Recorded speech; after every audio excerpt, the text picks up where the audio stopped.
శ్రీ సచ్చిదానంద సమర్థ సద్గురు సాయినాథ్ మహారాజ్ కీ జై.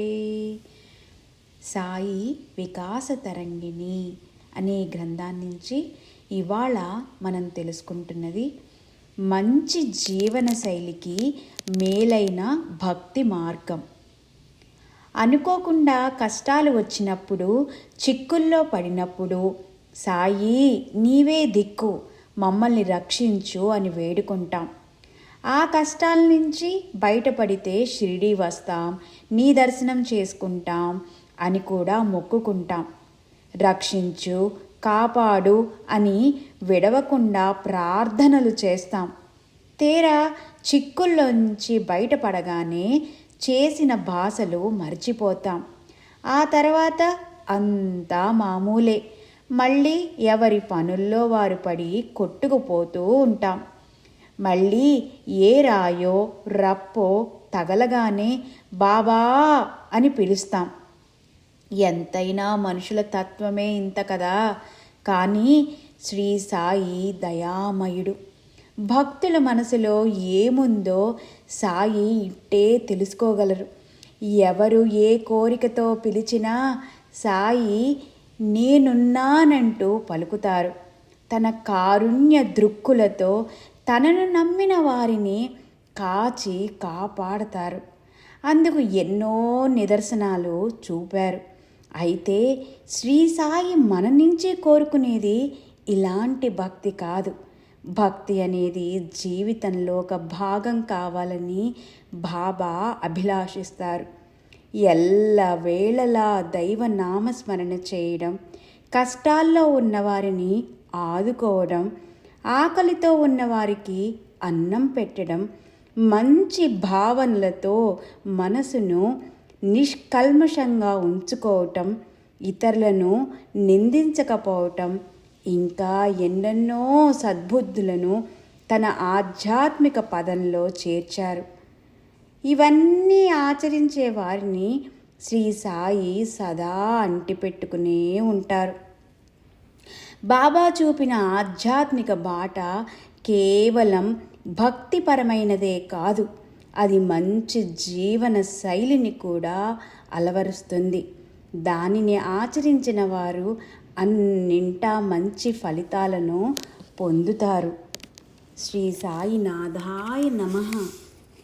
సాయి చెప్పిన వ్యక్తిత్వ లక్షణాలేంటో కూడా తెలుసుకుందాం. శ్రీ సాయి చూపిన మార్గం మంచి జీవన శైలిని రూపొందిస్తుంది. ఎందుకంటే సాయి ఆచరణ సాధ్యం కాని విషయాలను ఆచరించమని చెప్పలేదు. ఫలానా నియమాలు పాటించాలని, యజ్ఞ యాగాదులు చేయాలని సూచించలేదు. తనని పూజించమని కొత్త సిద్ధాంతాలను సృష్టించలేదు. అలాంటి వాటిని ప్రచారము చేయలేదు.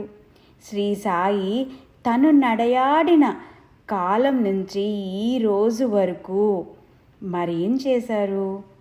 మనిషి మోక్షం పొందటానికి సరికొత్త జీవన విధానాన్ని ప్రచారం చేశారు.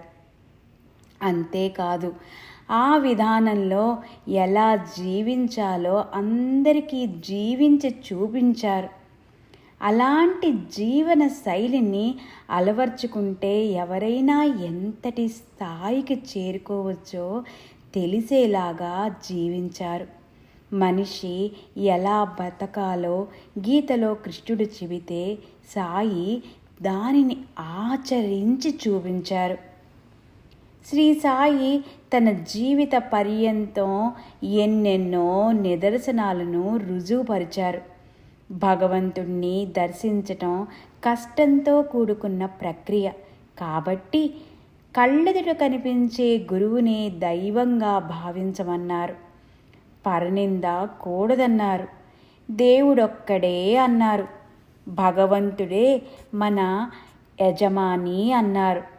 పశ్చాత్తాపాన్ని మించిన పరిహారం లేదన్నారు. దేవుణ్ణి నమ్మి చెడినవాడు లేడని నిరూపించారు. మత కలహాలు వద్దన్నారు. మానవత్వాన్ని మించిన ఔన్నత్యం లేదన్నారు. సేవా మార్గంలో నడవమన్నారు.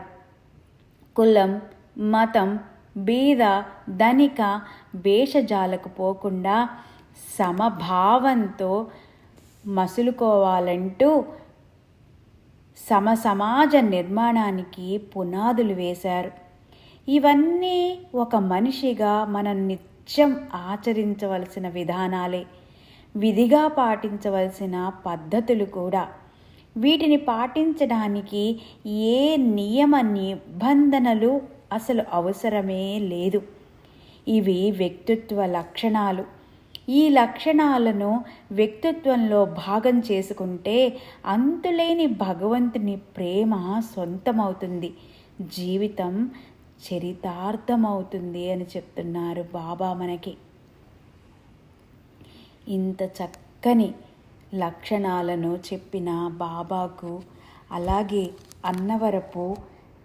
కుమార్ అన్నవరపు గారికి అనేక అనేక అనేక కృతజ్ఞతలు చెప్పుకుంటూ, బాబా మనకి యందు ఆ ప్రేమని, ఆ సద్గుణాలని, ఆ వ్యక్తిత్వపు లక్షణాలని నిరంతరము గుర్తుండి అలాగే మనతో ఉండి మనతో చేపించాలని మనస్ఫూర్తిగా కోరుకుంటూ, శ్రీ సచ్చిదానంద సమర్థ సద్గురు సాయినాథ్ మహారాజుకి నమస్కార సాష్టాంగ ప్రణామాలు. ఓం సాయిరామ్. శాంతి శాంతి శాంతి.